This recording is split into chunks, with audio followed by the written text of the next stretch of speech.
Hello everyone, welcome to mathematics with पौर्णिमा.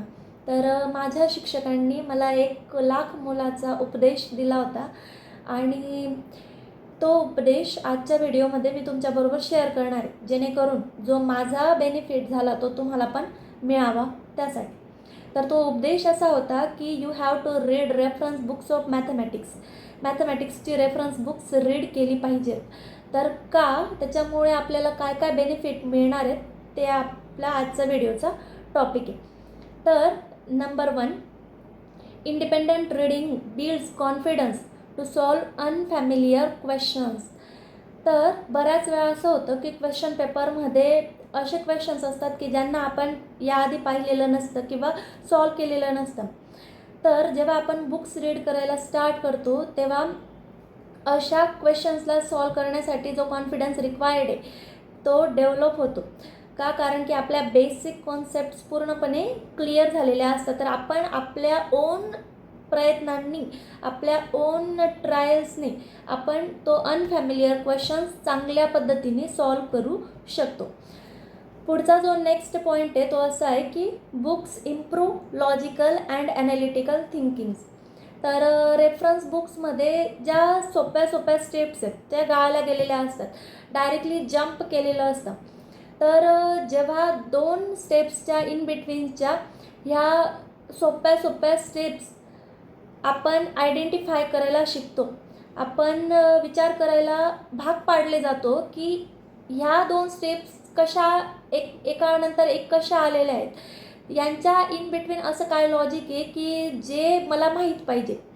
त्या गोष्टी find out करत गेल्यामुळे आपले लॉजिकल आणि ॲनालिटिकल थिंकिंग डेव्हलप होणार आहे. थर्ड जो मुद्दा आहे तो असा आहे की बुक्स कंप्लीट द गॅप्स. तर लहानपणापासून जेव्हा आपण मॅथमॅटिक्स शिकत असतो तर बऱ्याच वेळेला एखादी गोष्ट कळली नाही, समजली नाही किंवा आपण ते लेक्चर मिस केलेलं असेल, तर अशा हळूहळू बऱ्याचशा गॅप्स गोळा झालेल्या असतात की ज्या गॅप्समुळे आपल्याला त्या विषयाची भीती वाटू लागते. तर ते गॅप्स जर फिलअप करायचे असतील तर तुम्हाला पुस्तकांशिवाय चांगला कोणीही मदतनीस मिळणार नाही. जसं की फॉर एक्झाम्पल कोरोना काळात बऱ्याचशा विद्यार्थ्यांचं खूप नुकसान झालेलं आहे.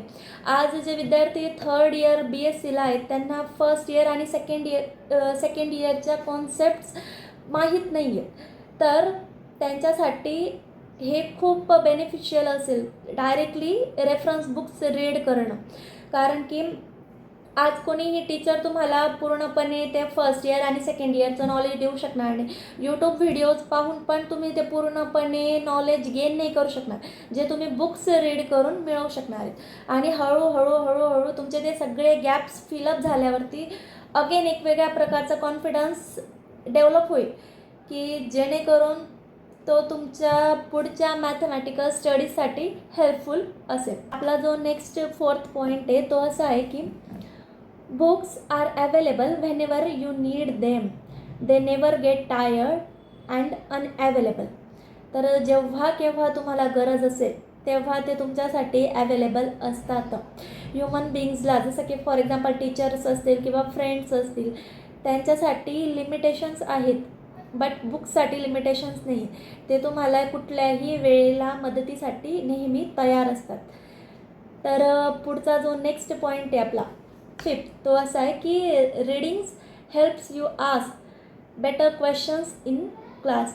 तर क्लासरूममध्ये बऱ्याच वेळा मी ऑब्झर्व केलं आहे की विद्यार्थ्यांचे जे क्वेश्चन्स असतात ते खूप मिनिंगलेस असतात, कारण की त्यांचं नॉलेज तितकंच आहे ना. पण जेव्हा तुम्ही बुक्स रीड करायला स्टार्ट करतात तेव्हा तुम्ही एक बेटर स्टुडंट बनतात आणि बेटर स्टुडंट बनल्यामुळे तुम्ही बेटर क्वालिटीचे क्वेश्चन्स विचारायला सज्ज असतात. तर हा एक खूप मोठा बेनिफिट आहे. क्लासरूममधून टीचर्सकडून कुठले आन्सर्स मिळवून घ्यायला पाहिजे हे तेव्हा आपल्याला कळतं. तर चांगल्या क्वालिटीचे क्वेश्चन्स क्लासरूममध्ये विचारायला तुम्ही तयार असतात. मग नंतर आपला लास्टचा जो पॉईंट आहे की बुक्स रीड केल्यामुळे अजून कुठला फायदा आहे, तर teacher shows you the path but books help you to walk on it. तर शिक्षक आपल्याला रस्ता दाखवू शकतात, पण आपल्याला मॅथमॅटिकल बुक्स त्या रस्त्यावरती चालताना क्षणाक्षणाला मदत करतात. तर हे सगळे बेनिफिट्स लक्षात घेऊन मी तुम्हाला सगळ्यांना आवाहन करते की try to read reference books of mathematics.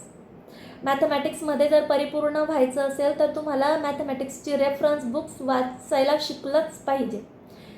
Thank you. Video आवडला असेल तर व्हिडिओला लाईक करा, शेअर करा आणि चॅनलला सबस्क्राईब करा.